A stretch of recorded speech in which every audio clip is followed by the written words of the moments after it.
वो चाचा ने जब देखे कि अपने आप भीतर से पत्थर उड़ करके आया और आके हृदय से लग गया, वो तो तुरंत नतमस्तक हो गया। बोले कि जिस घर में ऐसी भक्त कन्या है उस घर से मैं विद्रोह मानूं। सारा धन लेकर के गए, अपने भैया को अर्पित कर दिया और भैया को जाके बताई बात। तब परिवार के घर के लोगों ने ये माना, वो अब तक तो यही मानते थे कि पत्थर से खेलती है, तब उनको विश्वास हुआ कि नहीं, ये तो साक्षात परमात्मा है। अब राजकन्या जो थी उसके सिलपिल्ले भगवान, उनके साथ कैसी घटना घटी। कन्या का विवाह हुआ, जिस पुरुष के साथ में विवाह हुआ वो किसी भी रूप से भक्त नहीं था, ना वो भक्त था ना उसका परिवार भक्त था। कन्या ने विवाह के लिए मना तो किया, पिता नहीं माने, विवाह कर दिया। अब वो तो बस अपने सिलपिल्ले भगवान को हृदय से लगा के रहे। बोले कि मुझे पता है ये मेरा पति और ये परिवार पूरा जो है ये बिल्कुल भी भक्ति भाव इनके चित्त में नहीं है, पर नाथ बस आप मेरे साथ रहोगे तो मैं पूरा जीवन निकाल लूंगी। अब जिससे उसका ब्याह हुआ था वो तो काम क्रोध लोभ मोह सब था उसके अंदर, वो तो इसी कारण से विवाह कर रहा था, भोग वृत्ति थी उसकी। लेकिन कन्या के चित्त में ये भाव था कि भाई ये वैष्णव नहीं है, इसको तो मैं स्पर्श भी नहीं करने दूं अपना। रात्रि में चर्चा कर रहा था पत्नी से, बातें करने लगा, बातें करते करते और उसने कहा ये क्या है तुम्हारे हाथ में। बोले ये मेरे भगवान है, सिलपिल्ले भगवान। सिलपिल्ले नाम सुनते ही इतना हंसा। क्या? बोले कौन है? सिलपिल्ले भगवान। बोले आप हंसिए मत, ये मेरे ठाकुर जी हैं, मैं बचपन से इनकी सेवा करती हूं।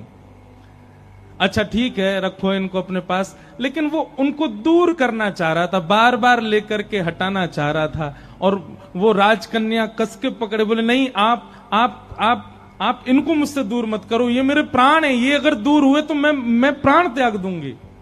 1 दिन 2 दिन 4-5 दिन बीत गए, लेकिन वो ऐसे ही रहे, सिलपिल्ले भगवान को हृदय से लगा के रहे। उसका यही था कि मैं पूरा जीवन इनके साथ नहीं रह सकती, पर आप रहोगे तो मैं रह लूंगी।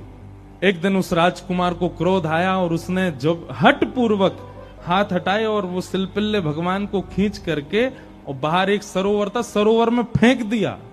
जैसे ही सरोवर में फेंका वो राजकन्या वहीं मूर्छित होकर गिर पड़ी। पूरा परिवार इकट्ठा हो गया, सब लोग सोचने लगे, बोले अरे ये क्या हो गया, इसके कहीं प्राण ना निकल जाएं, पूरे गांव में हमारी निंदा होगी, इसके पिताजी बहुत बड़े राजा हैं, हमको कारागृह में डाल देंगे। क्या किया तूने? बोले कुछ नहीं, पत्थर लगाए, बैठी रहती थी, मैंने फेंक दिया तो नाटक कर रही है मूर्छा की।